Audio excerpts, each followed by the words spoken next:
At -71 degrees Celsius, the smallest mistake can kill you in minutes. No signal, no power, no help.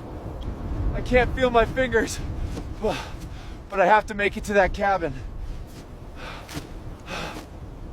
If I can't get a fire going in the next 30 minutes, hypothermia will set in.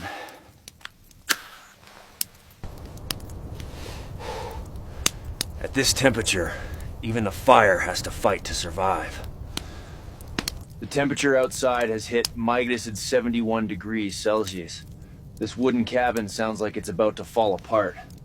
The temperature outside has hit -71 degrees Celsius. This wooden cabin sounds like it's about to fall apart. If the fire goes out, no one will find me tomorrow. This isn't just a fight against nature. It's a fight against my own failing body. If anyone reads this, I did my best.